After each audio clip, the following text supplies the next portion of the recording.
Kebetulan kemarin disuruh masuk tapi obatnya habis, makanya datang lagi untuk hari ini.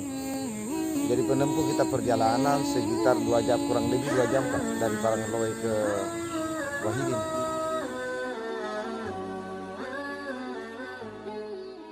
Assalamualaikum warahmatullahi wabarakatuh. Halo sahabatku, perkenalkan saya Faiz dari channel Pagoyamena.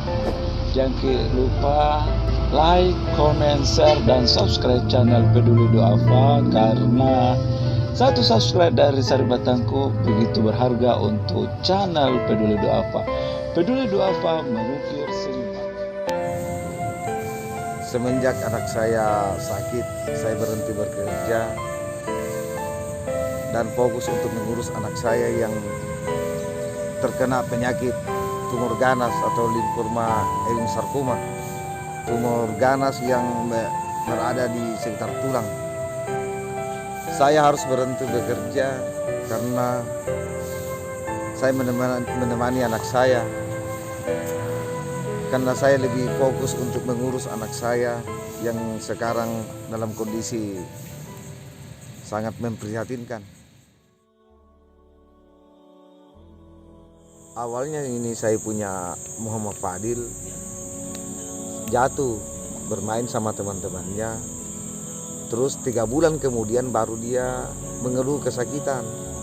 Terus saya tanya, kenapa Kina? Dia bilang, habis jatuh Pak. Jadi karena saya anggap ini penyakit biasa dan keterbatasan biaya juga, makanya saya bawa untuk berobat kampung, berobat dukun.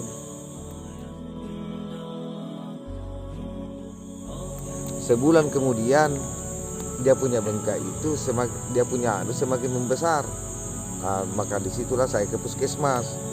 Di puskesmas saya 1 minggu minum obat kemudian dia tidak pernah berhenti, selalu kesakitan dan tidak susah untuk makan, susah tidur. Makanya saya kembali ke puskesmas, lalu dirujuk ke rumah sakit Syekh Yusuf. Karena di rumah sakit Syekh Yusuf tidak lengkap peralatannya, maka kami dirujuk ke rumah sakit Wahidin yang mungkin yang lebih lengkap. Kami sekitar sebulan di rumah sakit, anak kami di operasi biopsi. Setelah di operasi biopsi, kami menunggu seminggu baru keluar hasilnya. Ternyata anak kami mengalami tumor ganas atau tumor yang tumbuh di sekitar tulang. Dan pada waktu itu dokter menyarankan untuk amputasi.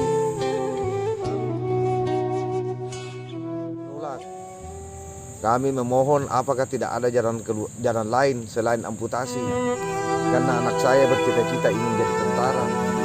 Saya ingin wujudkan cita-citanya. Kemudian dokter pun menyarankan di ortopedi untuk melakukan kemoterapi, tapi jangka yang cukup panjang, dan itu pun tidak dijamin apakah akan sembuh atau akan kembali lagi untuk operasi. Dan kami pun harus menjalani kemoterapi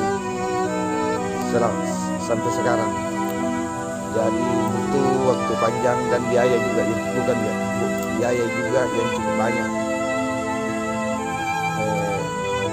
Mana juga yang tidak ditanggung sama BPJS, dan kami cuma menggunakan BPJS pembagian dari pemerintah.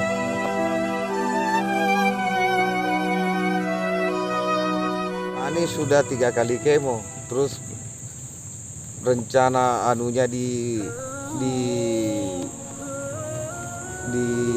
jadwal berapa kali protokolnya itu sampai 18 bulan kemonya. Itu per bulan berapa kali kemo? Per bulan 4 kali. 4 kali. 4 kali.